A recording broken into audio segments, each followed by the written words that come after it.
My next guest has been described as everything from an old-fashioned man to Huckleberry Finn with hormones. The #1 international star, Mr. Clint Eastwood. In Hollywood, silence can say more than any speech. For decades, Clint Eastwood rarely addressed public feuds, until one relationship with Rob Reiner exposed a deeper truth about art, politics, and the cost of speaking plainly in an industry built on noise. Two icons, two Americas. Clint Eastwood and Rob Reiner emerged from different creative lineages, shaped by different instincts about storytelling and power. One built a career on restraint and moral ambiguity, the other on outspoken conviction and satire. Their tension began quietly, long before it ever reached a microphone or a headline. What appeared later as conflict was first a subtle distance, two artists standing on opposite sides of how stories should speak to the world. Eastwood's cinematic language was defined by what he chose not to say. Across decades of work, his films trusted stillness, implication, and moral weight that lingered after the screen went dark. Characters were rarely explained. Motives were often unclear. Violence never arrived cleanly. In stories like Unforgiven, the myth of righteousness collapsed under regret and consequence. Eastwood believed that ambiguity honored the intelligence of the audience. As he once put it, he preferred films that leave room for people to think, rather than telling them what to think. That belief shaped not only his directing style, but his public presence, measured, reserved, and deliberately unreactive. Rob Reiner's instincts developed along a different path. He came up through performance and comedy, where rhythm depended on clarity and timing. His films spoke outward, not inward. This Is Spinal Tap used satire as a scalpel, while A Few Good Men built toward confrontation, ending with a courtroom moment designed to provoke a visceral reaction. Reiner believed stories should take a stand. He once explained that filmmaking was about being clear about what you believe, even if it divides people. Where Eastwood trusted silence, Reiner trusted articulation. For years, these differences coexisted without friction. Hollywood had room for multiple philosophies, and neither man required the other's approval. Eastwood respected discipline and professionalism above ideology. Reiner respected passion and engagement above detachment. They shared an understanding of craft, even if they disagreed on tone. The distance between them was not personal. It was conceptual. Two methods operating in parallel, each successful on its own terms. Their paths crossed within the same industry, yet rarely intersected creatively, reinforcing the sense that they were responding to entirely different questions about what cinema should accomplish and whom it should ultimately serve. But as the cultural climate shifted, the role of the filmmaker began to expand beyond the frame. Directors were no longer defined solely by their work. Their voices, opinions, and public alignments became part of their identity. Reiner stepped naturally into that space. He spoke often and clearly, using interviews and appearances to articulate his worldview. Eastwood watched this evolution with caution. He had always believed that films should carry the weight, not statements. "I make movies," he once remarked. "I'm not interested in lecturing people." It was not indifference. It was a line he refused to cross. As media attention intensified, neutrality itself began to feel provocative. Reiner's public visibility grew inseparable from his convictions. Eastwood's restraint was interpreted in conflicting ways, by some as dignity, by others as avoidance. The gap between them widened, not through argument, but through accumulation. Each interview, each remark, each refusal to engage added another layer of meaning to their silence or speech. Over time, that accumulation hardened into perception, and perception became narrative. shaping how audiences understood both men regardless of their intent. Their divergence echoed two long-standing ideas about America itself. Eastwood's vision was complicated and unsentimental. It emphasized personal responsibility, consequence, and the discomfort of moral uncertainty. His films suggested that answers were rarely clean and that power often came at a cost. Reiner's vision was values-forward and declarative. It framed clarity as a moral obligation and speaking out as a form of responsibility. Neither worldview was simple. Neither was without contradiction. But placed side by side, they felt increasingly incompatible. In an era that rewarded certainty over nuance and rewarded speed over reflection. Reiner once argued that silence from influential figures carried its own weight, saying that not speaking is still a choice that affects people. Eastwood never publicly contested that idea, but his body of work stood as a quiet rebuttal.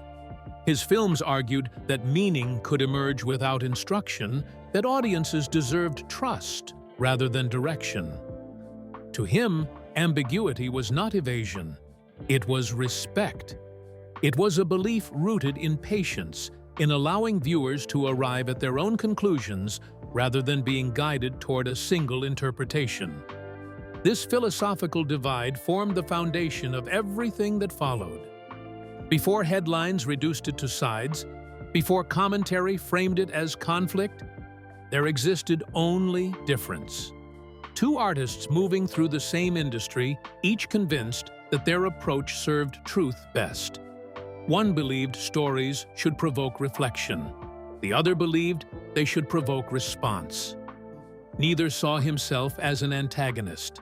Both believed they were acting responsibly, even virtuously, within their own frameworks, guided by principles shaped long before public scrutiny intensified. In a quieter time, that difference might have remained invisible. In a louder one, it became impossible to ignore. And so, what later appeared as confrontation was born not from hostility, but from two fundamentally different beliefs about what art owes the world, and how loudly it should say it, especially when restraint itself becomes a statement in moments demanding noise and urgency. When politics entered the frame, Rob Reiner's evolution from director to vocal political figure shifted how he spoke about colleagues and culture. Eastwood, who believed films should ask questions rather than answer them, watched as public commentary hardened into judgment. What followed was less an argument than a philosophical standoff about the role of artists in public life, and whether conviction should be delivered loudly or lived privately. For Reiner, the transition felt almost inevitable. His films had always carried strong points of view, even when wrapped in humor or courtroom drama. Over time, that perspective moved beyond the screen. Interviews became platforms. Appearances became declarations. Reiner spoke with the same confidence he once used to guide performances, now directed toward politics and civic responsibility. He believed artists had an obligation to engage, especially when cultural stakes felt high. As he put it, "When you have a voice people listen to, staying quiet is its own kind of statement."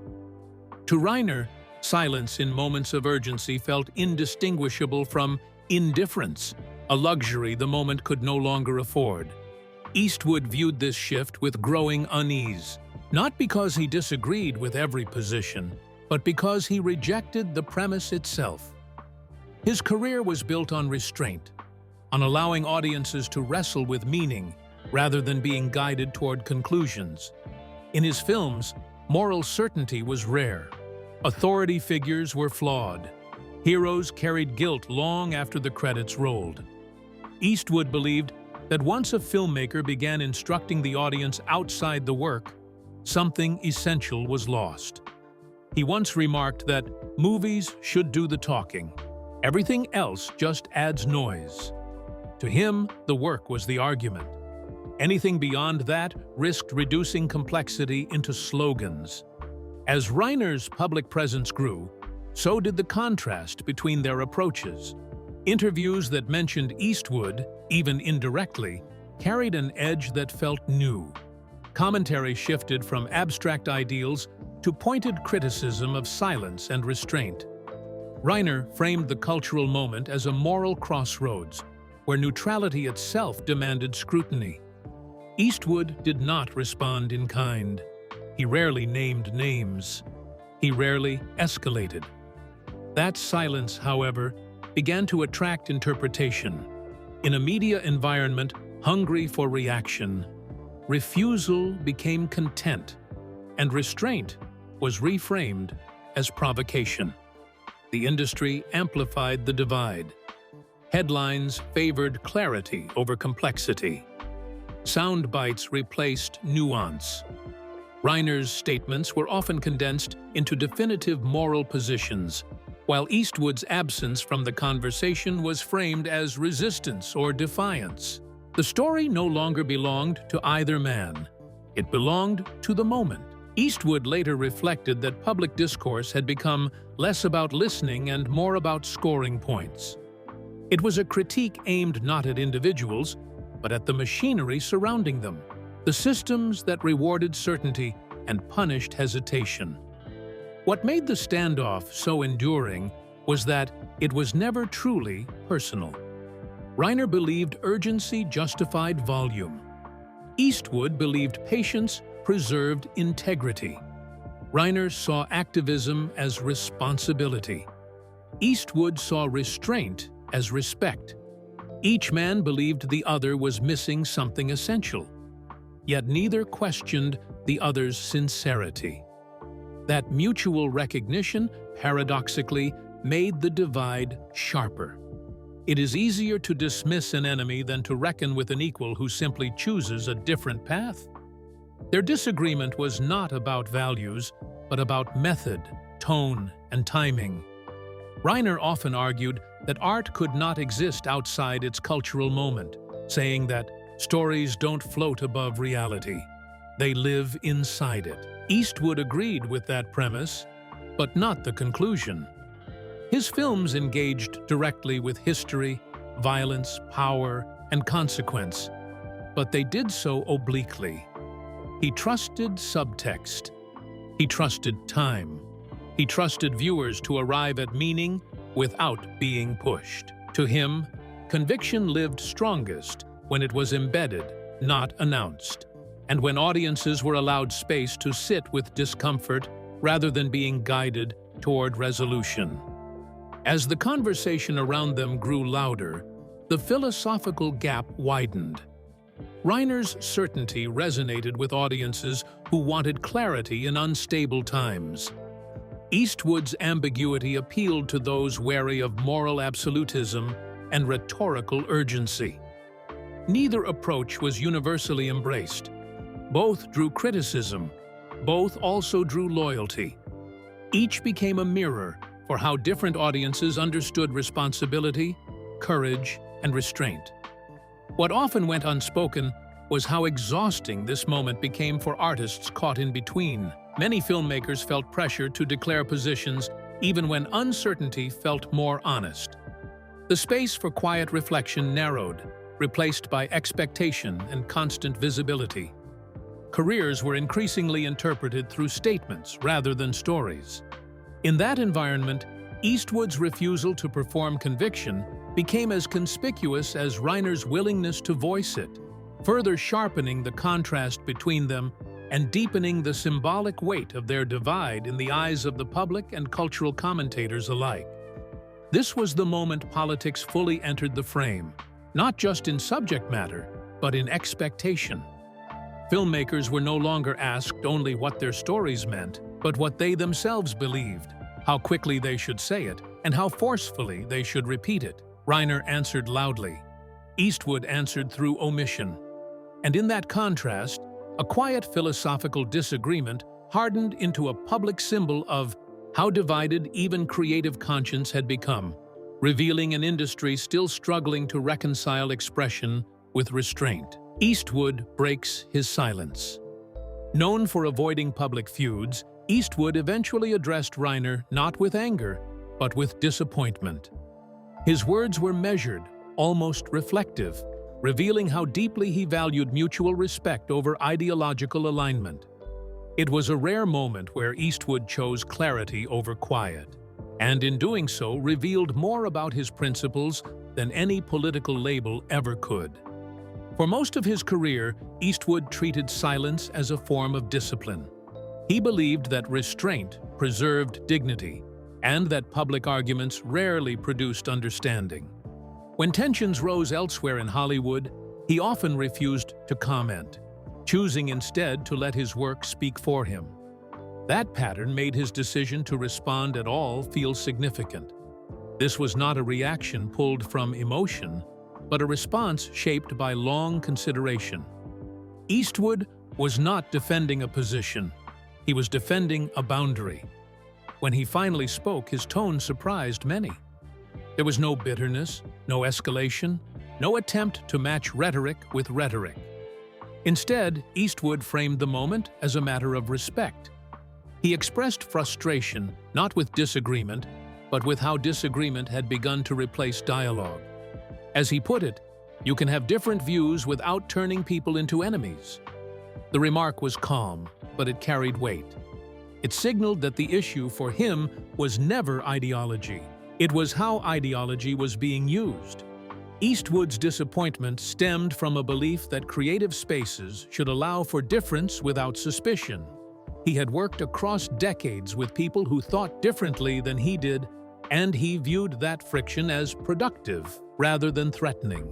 What troubled him was the idea that silence could be interpreted as moral failure. He believed conviction did not require constant declaration. "I've always felt that you show what you believe by how you live and work," he once said, "not by how often you announce it." This moment marked a subtle shift in how Eastwood was perceived. For years, critics had projected meanings onto his silence. Some saw it as detachment. Others saw it as quiet defiance. By speaking, even briefly, Eastwood reclaimed control of the narrative. He clarified that restraint was not avoidance. It was intentional. He was not uninterested in the world around him. He was cautious about simplifying it. That distinction mattered deeply to him, especially in a climate that often confused volume with conviction. What also stood out was what Eastwood chose not to say. He did not name Reiner directly in accusatory terms. He did not question motives. He did not reduce the disagreement to politics. Instead, he focused on tone and conduct. Eastwood suggested that the cultural climate had grown hostile to nuance, and that certainty was being rewarded at the expense of understanding. "Everybody's so busy talking," he noted, "that nobody's listening anymore." It was less a rebuttal than a diagnosis. For audiences familiar with Eastwood's films, the moment felt consistent. His characters often wrestled with conflict internally before acting. They were shaped by reflection rather than impulse. When they spoke, it was usually because something essential was at stake. This response followed the same rhythm. Eastwood did not break his silence to win an argument. He did it to articulate a principle he felt was being eroded. The idea that disagreement does not require moral condemnation, and that respect should survive difference. The reaction was immediate and divided. Some praised his composure, seeing it as a reminder that discourse could be firm without being hostile. Others criticized him for speaking too late, or not forcefully enough. Eastwood seemed unmoved by both reactions. He had never measured his choices by applause. What mattered was that he had said what he believed needed saying, and then stepped back. He did not continue the exchange. He did not return to the topic repeatedly. One statement was enough. That restraint, paradoxically, made the moment resonate longer. In a culture driven by repetition, Eastwood's refusal to linger felt almost defiant. He allowed the words to stand on their own. There were no follow-up clarifications, no social media posts, no extended commentary. Silence returned, but it carried a different meaning now. It was no longer empty. It was informed, deliberate, and anchored in intention. Eastwood later reflected that public disagreement had begun to resemble performance more than conversation. Once it becomes about who's louder, he observed, you lose whatever truth you started with. That belief explained why he waited so long to speak, and why he chose his words so carefully when he did. To Eastwood, silence was not weakness. It was preparation. There was also a generational subtext beneath the moment, a sense that Eastwood was resisting not just a person, but a pace. The acceleration of outrage, the expectation of instant response, the demand for constant positioning, all of it ran counter to how he believed character was built, both on screen and off. In breaking his silence, Eastwood did not change who he was. He simply made his philosophy visible.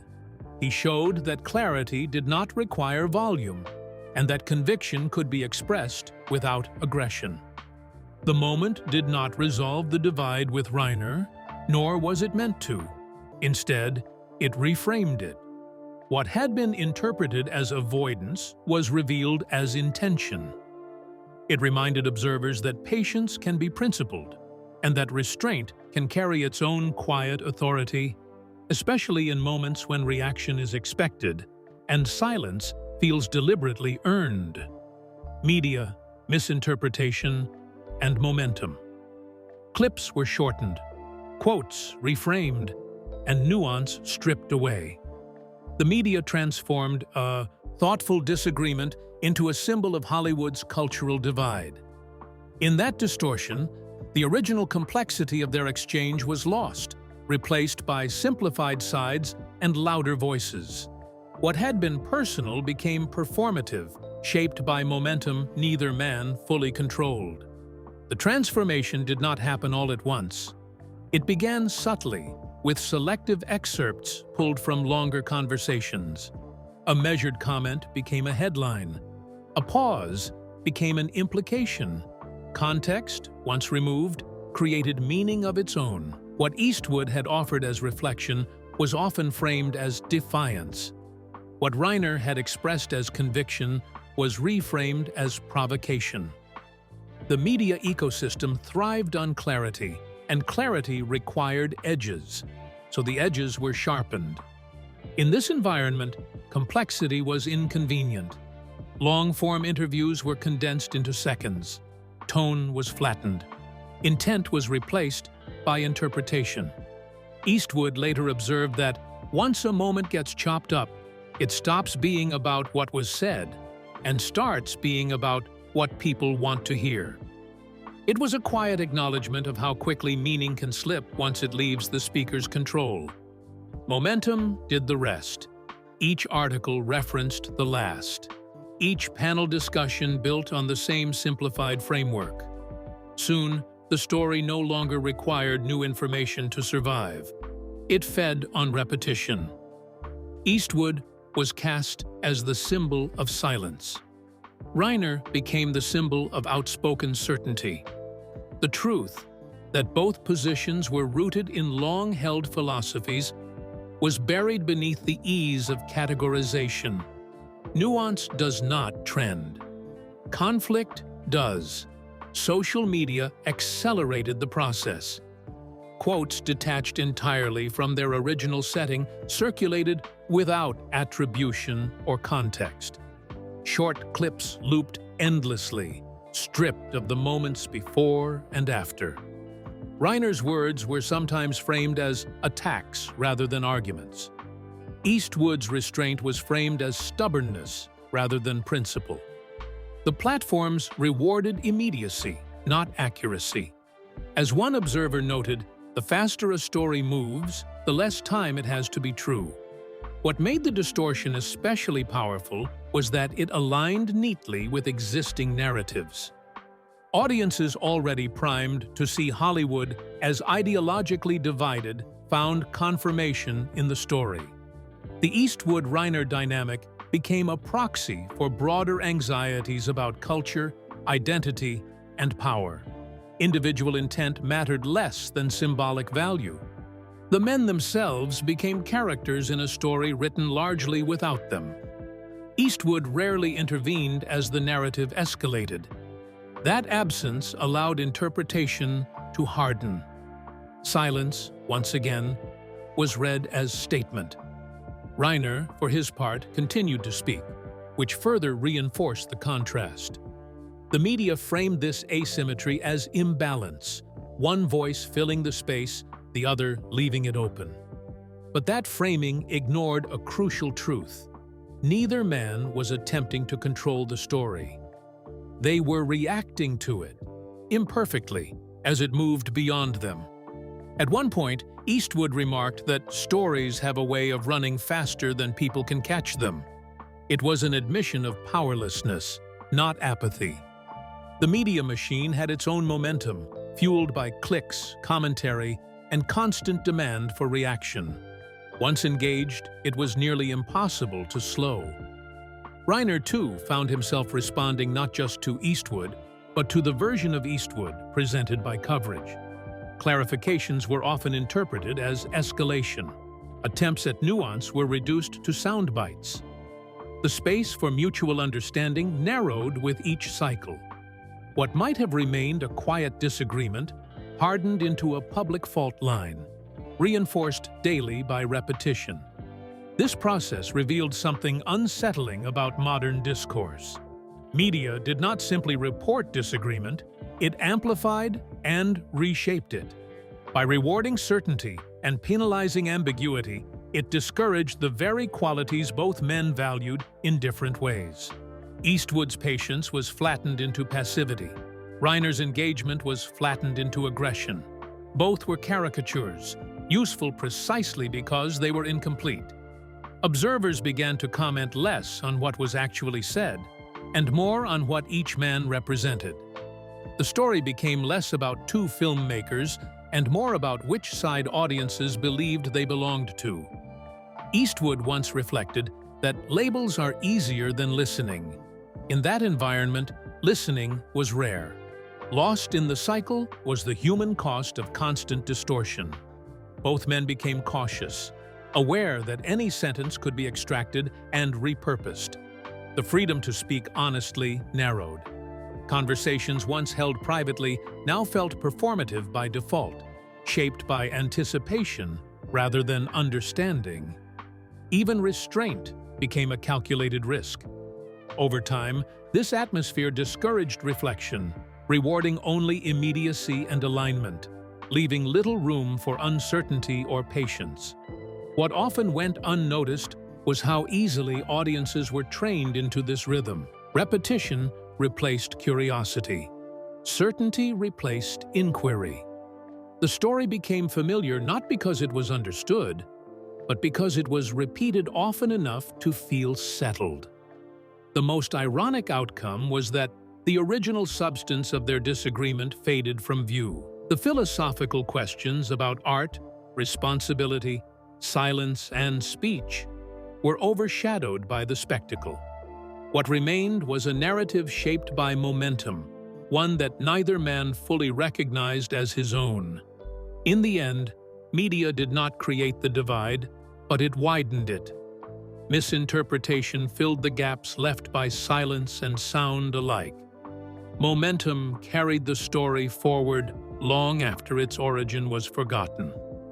And in that process, a thoughtful disagreement was transformed into a symbol, clean, clickable, and stripped of the very complexity that made it worth discussing in the first place, leaving behind noise where conversation once existed and clarity was quietly lost.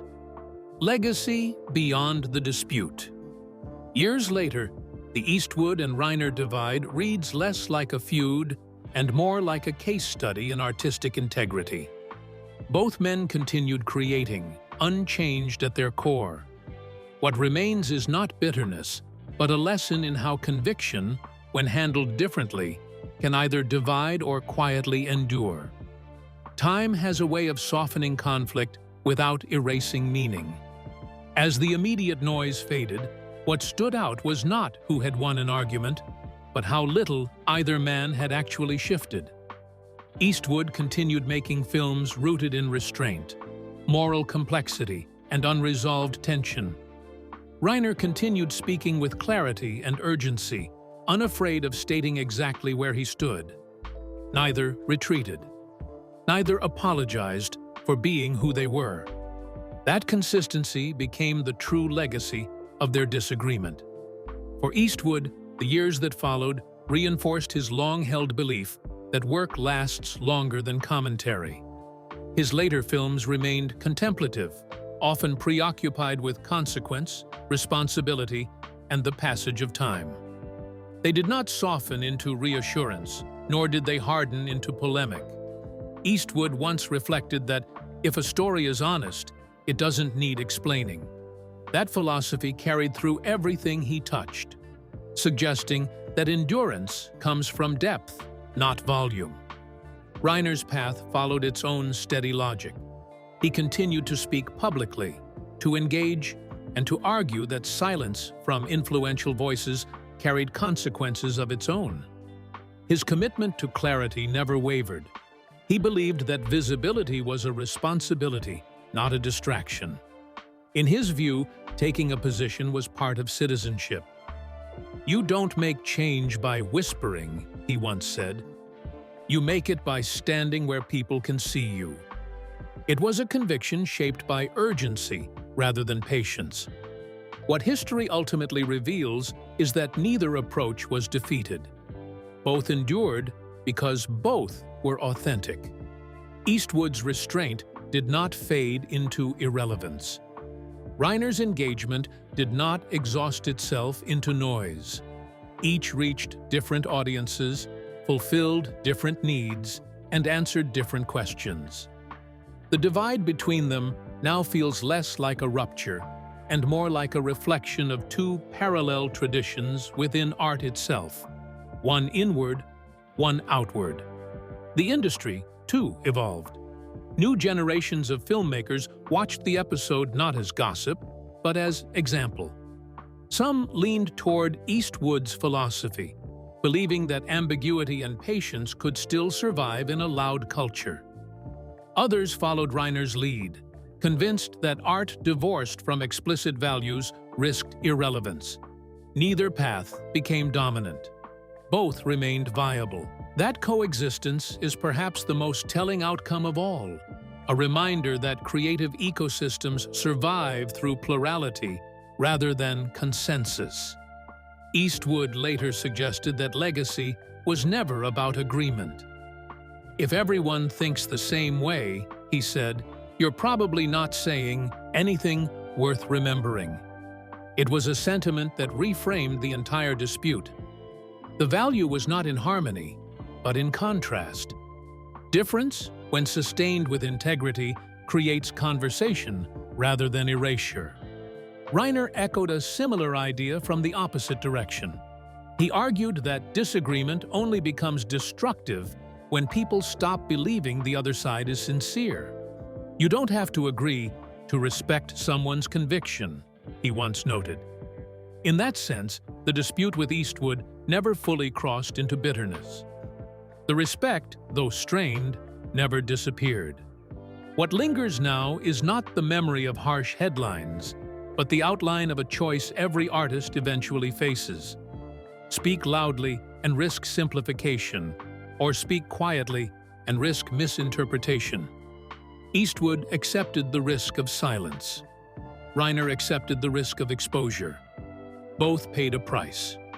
Both also gained something enduring, the ability to stand by their principles without abandoning their craft. That balance, difficult and imperfect, is what gives their stories weight beyond the moment. With distance, the dispute begins to feel less like a warning and more like an instruction. It shows that creative identity is not forged through consensus, but through consistency. Audiences change. Cultures shift. Headlines fade. What remains is the steady accumulation of choices made in alignment with belief, Those choices, repeated over time, become reputation, and reputation becomes legacy. They also become a quiet reference point for others navigating similar pressure. The passage of time has clarified what the moment itself obscured. This was never about winning a cultural argument. It was about how different temperaments navigate responsibility. Eastwood trusted longevity. Reiner trusted immediacy. One believed meaning accumulates slowly. The other believed urgency demands speed. Both instincts have shaped cinema, activism, and public life in ways that continue to ripple outward, influencing how artists choose to engage long after the cameras stop rolling. In the end, the legacy of the dispute is not division, but definition. It drew a clear line between two philosophies without demanding one erase the other. It showed that integrity is not uniform, and that conviction wears many faces. Long after the noise fades, what remains is the example. Two men who disagreed openly, endured privately, and continued forward without surrendering who they were. That may be the quiet truth at the center of it all. Not that conflict is inevitable, but that when handled with consistency and principle, it does not have to destroy. Sometimes, it simply reveals, and in revealing, leaves something lasting behind. In the end, this story was never really about who spoke louder or who stayed quiet. It was about how different kinds of conviction survived the same pressure. Clint Eastwood and Rob Reiner chose opposing paths, not because one lacked integrity, but because integrity can take more than one shape. One trusted time. The other trusted urgency. Both paid a cost. Both left a mark. What their divide ultimately reveals is something larger than politics or personality. It shows how artists navigate responsibility when the world demands answers faster than art can provide them. It reminds us that disagreement does not cancel respect, and that silence is not always absence. It can be intention. So now, the question turns outward. Which approach resonates with you, and why? Share your thoughts in the comments, and if you value stories that look beyond headlines and into legacy, subscribe for more thoughtful cinematic reflections like this one.